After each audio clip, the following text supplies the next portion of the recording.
안녕하세요, 한상입니다. 우유를 좀 마시면서 할게요. 기침이 나올 것 같아서 아직 감기가 다 회복이 안 된 것 같습니다. 지금 거의 한 열흘째, 열흘째 감기 회복이 안 되고 있습니다. 그래서 그런지 코로나 우한 폐렴의 증상을 몇 개 갖고 있는데 그 중에서 하나가 지금 단맛을 좀 덜 느끼고 있어요. 단맛을 좀 못 느끼고 있어서 예를 들면 좀 단 음식 있잖아요. 달아야 하는 음식들. 그런 거에서 단맛이 안 느껴져서 굉장히 괴롭습니다. 짠맛이나 감칠맛 이런 건 잘 느끼는데 단맛을 좀 못 느끼고 있어요. 그리고 이 우한폐렴의 증상 중에 하나가 무기력증이잖아요. 무기력증이 꽤 있었어요. 그래서 오늘도 한 오후 2, 3시까지는 그냥 일 다 밀어놓고서 쉬다가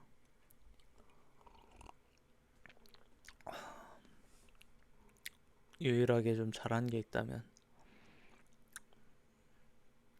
이 병치레 하면서 시켜 먹은 배달 음식들 냉장고에 넣어뒀던 거 다 청소하고 그거 하고 나니까 의지력이 또 떨어져 있네요. 의지력이 바닥이 나 있습니다. 근데 뭐 아픈 건 아픈 거고 이런 날도 있는 거죠. 때로는 의지력도 없고 맛도 못 느끼고 하고 싶은 것도 전혀 없고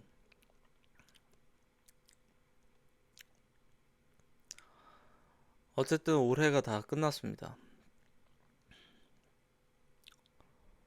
제가 올해 초에 친구랑 한 얘기가 있어요. 친구가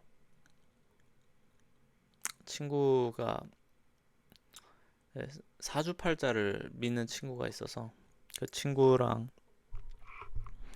사주팔자를 봤는데 저희가 너무 좋은 거예요. 그러다 보니까 오늘 올해 잘 되겠다. 잘 되면 나는 사주팔자 믿어야겠다라고 생각했어요. 근데 이게 웬걸? 사주팔자는 뭐 고사하고 뭐 완전히 다르게 흘러가더라고요. 처음에 잘 흘러가는 것 같았어요. 제가 얘기했잖아요. 100억 프로젝트도 사실상 성공을 했는데 이게 성공을 했다라고 말하기 좀 애매하긴 하다. 그런 얘기도 했었고. 그래서 앞으로 사주팔자를 믿는 경우는 없을 것 같습니다. 아마 믿지 않을 거라고 생각해요. 제 사주는 6년간 아주 좋았는데 그렇게 흘러가지 않았으면 뭐 기회는 다 끝난 거죠. 운명은 이 사주팔자로 정해지는 게 아닌 것 같아요.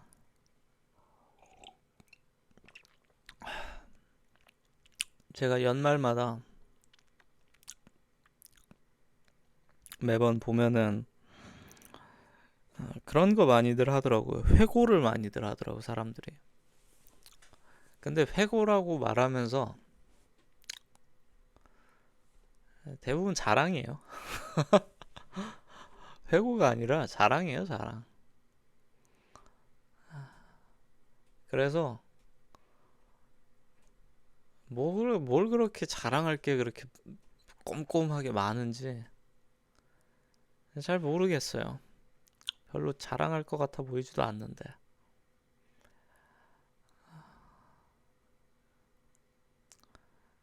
근데 이제 사람들은 음, 회고라고 하면서 그 자랑을 하는 친구들이 언제나 있었고, 우리 사회엔 그 친구들은 아마 올해도 내년에도 계속 그 뭐 자랑을 하면서 자존감을 채워갈 것 같아요.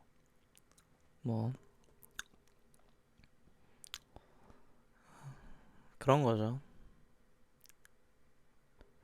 근데 저는 좋은 회고는 타인한테 보여줄 필요가 없다고 생각해요. 진짜 좋은 회고는요.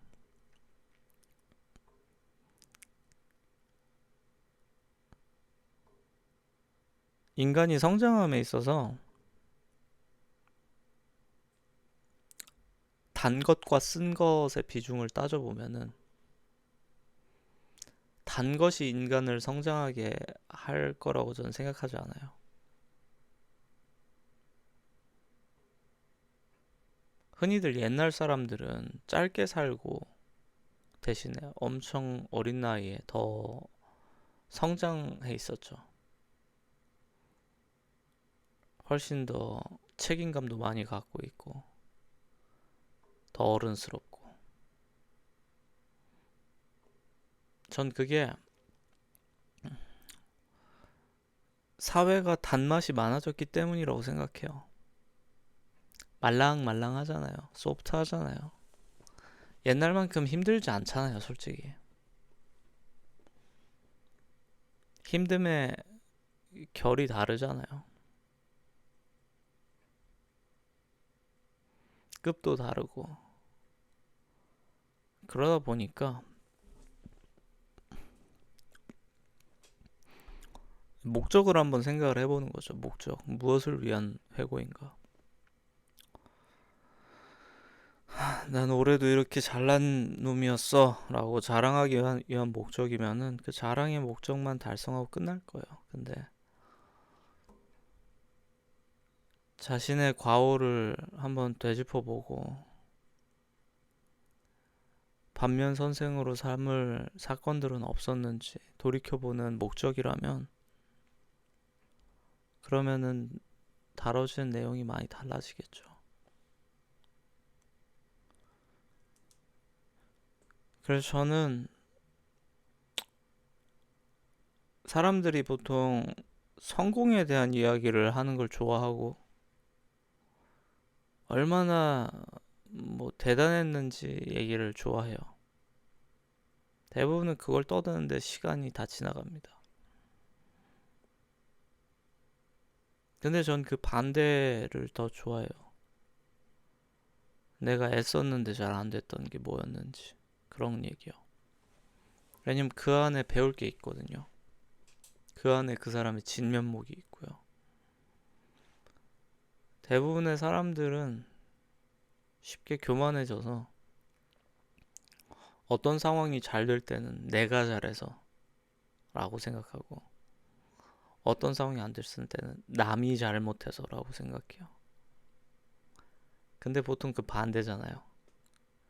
내가 잘한 게 아니라 수많은 행운들과 내 주변에 좋은 사람들이 모여서 일이 잘 된 거고, 잘못됐을 때는 여러 상황의 탓도 있겠지만 내가 실수한 게 많이 있을 거예요. 원래 그 밸런스가 맞아야 되는데 그 밸런스 만든 사람을 찾기가 참 힘든 것 같아요.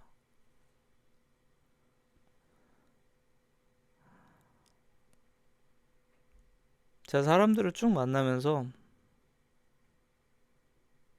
쥐뿔도 없는 걸로 자랑하는 사람들을 참 많이 본 것 같아요. 본인이 100을 갖고 있으면 100을 쥐어 짜낸 다음에 거기에다가 거짓말로 한 50 정도는 더해서 150으로 얘기를 하는 거죠. 근데 다 쥐어 짜냈기 때문에 더 이상 스토리가 없어요. 근데 누군가한테는 있어서는 10만? 10분의 1만 이야기해도 남들보다 더 많은 스토리가 있을 수 있거든요. 더 많은 이야기가 있을 수 있죠. 왜 이야기가 많을까? 비범하게 살았기 때문이에요. 평범한 사람들이라면 선택하지 못할 일들을 해온 사람들은 그냥 인생 자체가 스토리예요.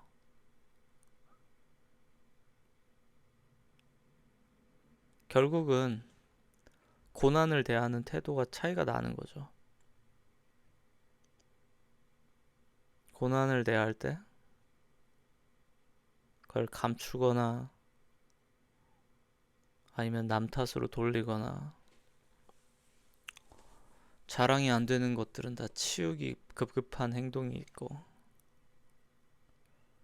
정반대로 사는 사람들도 있고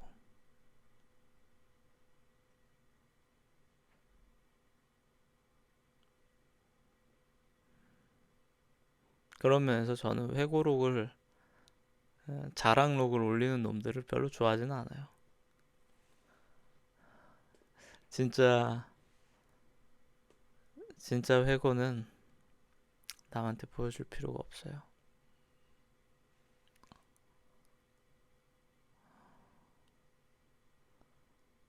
몇몇 사람들은 그런 걸 보면서 동기부여를 받기도 하는 것 같아요. 아, 난 올해 너무 게으르게 살았어. 저 사람을 봐, 얼마나 열심히 살았어. 그런 거죠.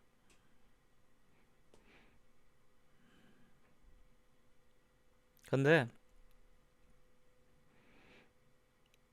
저는 인간은 다 거기서 거기라고 생각해요. 특별히 대단히 잘난 사람들 뭐 있죠. 근데 그들도 그냥 그들답게 산 거고 내가 어느 날 완전히 다르게 산다고 해서 180도 달라질 거라고도 생각 안 해요. 전 오히려 그런 괴로움을 갖고 사느니 나답게 사는 데 집중할 것 같아요. 나답게 사는 거요. 여러분은 여러분답게 살고 계신가요? 존경하는 누군가를 따라 살거나 어떤 무슨 갓생을 살고 있는 누군가처럼 자꾸 나를 어거지로 맞추지 말고 여러분답게 살고 있나요? 여러분답다라는 거를 정의하지 못하면 여러분은 여러분의 멋을 아직 모르는 거라고 생각해요. 여러분의 멋이 뭡니까? 남들 하는지 똑같이 따라하는 게 여러분의 멋이라고 할 수 있어요? 이 사람이 이 사람이 A 브랜드 옷 사 입었는데 예쁘니까 나도 A 브랜드 옷 사 입으면은 그게 내 멋인가요? 따라하고 싶은 거죠, 그냥. 내 스타일이 정확히 뭐며, 나라는 사람은 어떤 사람이며, 내 멋은 도대체 뭐냐? 자꾸 나한테 어울리지도 않고 될 수도 없는 사람들 거를 따라가려고 할 필요 없어요. 그냥 내 멋대로 살면 됩니다. 여러분 멋대로 살면 된다고요. 여러분 멋대로. 그리고 여러분 멋을 찾아야만 자유로울 수 있어요. 자유로울 수 있어요. 저를 보세요. 자유로워 보이지 않나요? 물론 여러분들이 생각할 때 제가 멋이 없어 보일 수도 있어요. 근데 반대로 저를 멋있게 보는 사람도 있을 겁니다. 그리고 중요한 거는 저는 제가 생각하는 제 자신의 멋이 좋아요. 제가 왜 남의 기준을 따라 살아야 되죠? 저는 전데? 제가 좋아하는 옷을 사 입고, 제가 좋아하는 행동을 하고, 남한테 폐를 끼치는 게 아니라면은, 그게 내가 선택한 거잖아요. 내가 기준이 없으면, 다른 사람 걸 따라가게 돼 있어요. 여러분이 정한 여러분의 멋이 없고, 여러분이 느끼는 여러분의 멋이 없고, 여러분이 따르고 있는 어떤 기준점도 없으면 결국은 그냥 어떤 다른 사람 거를 어중간하게 따라하는 그냥 어중간한 사람일 가능성이 높아요. 어차피 올해는 다 끝났습니다. 이제 몇 시간 남지도 않았네요.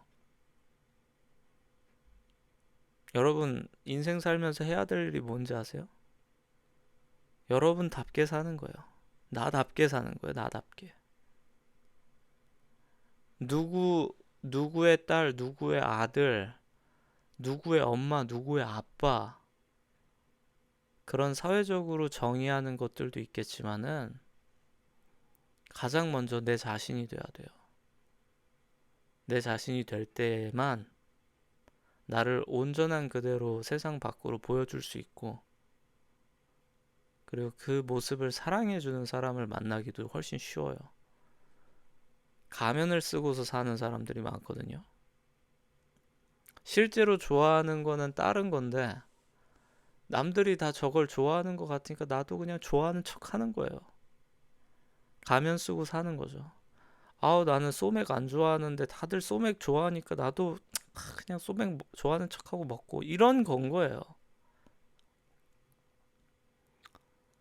자기 스타일 없으면 사람들은 다 압니다. 저 사람은 본인의 스타일이 없다는 거를. 본인 스타일 없으면 별로 매력 없어요. 제가 올해 이제 새로운 2025년에 제 구독자분들한테 꼭 해주고 싶은 얘기인 겁니다. 여러분의 멋을 찾고 여러분답게 사세요. 누군가가 존경스러워 보인다고 해서 그 사람을 쫓아서 살 필요는 없어요.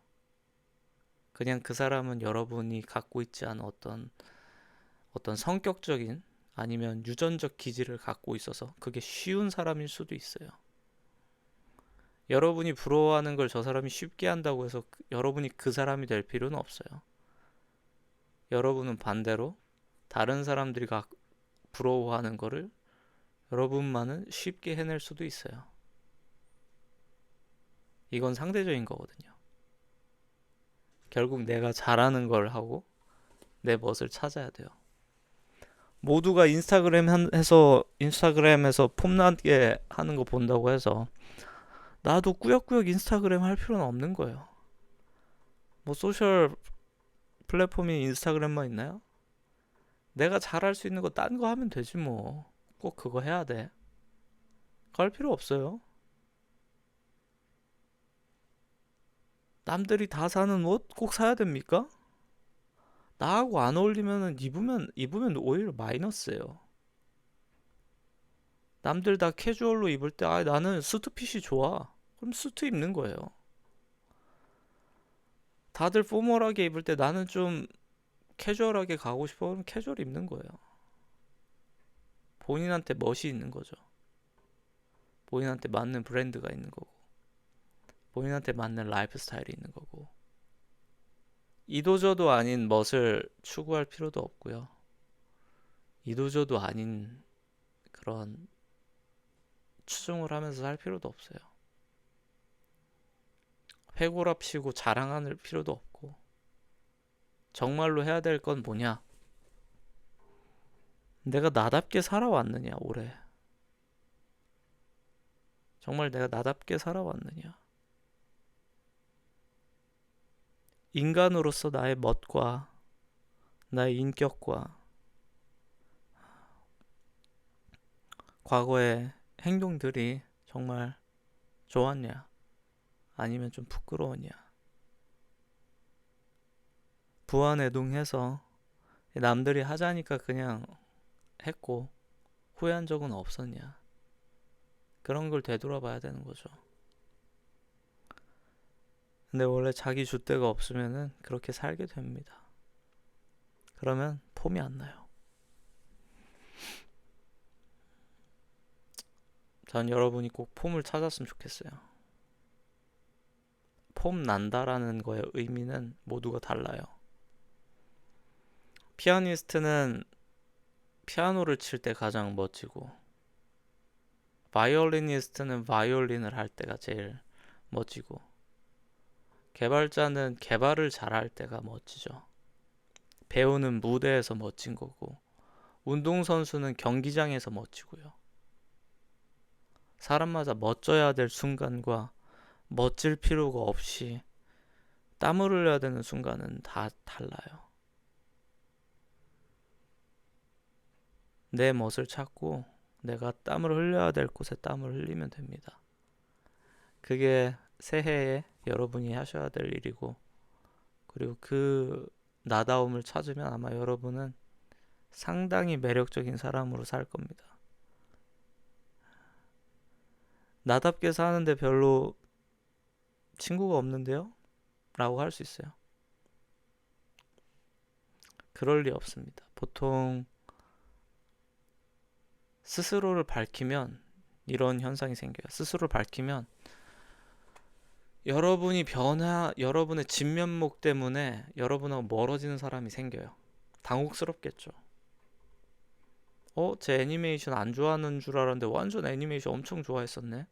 약간 불편한데? 하면서 멀어지는 사람이 생길 수도 있어요. 근데 한편으로는 새로운 친구도 많이 생기겠죠. 자신의 진짜 모습에 더 가까운 친구들. 나와 정말로 터놓고 얘기할 수 있는 그런 가까운 사람들이 생기겠죠. 왜? 내가 나답게 사니까. 내가 감추지 않고 가면 쓰고 사는 게 아니라 내가 가면 벗고 내 얼굴 그대로 드러내고서 나를 밝혔으니까. 여러분이 제 영상을 왜 봅니까? 제가 가면을 쓰고 있어서요? 제가 여러분들한테 잘 보이기 위해서 애쓰고 있나요? 전혀 그렇지 않잖아요. 전 여러분을 별로 배려하지도 않아서 제가 하고 싶은 얘기하고 주제도 일관성이 하나도 없죠. 근데 여러분은 봐주시고요. 세상은 그래요. 내 진면목을 좋아해주는 사람들이 있고, 물론 떠나가는 사람도 있는데, 그 떠나감을 받아들여야 새로운 사람도 가까이 옵니다. 여러분 멋있어지십시오. 새해는 여러분의 멋을 찾으세요.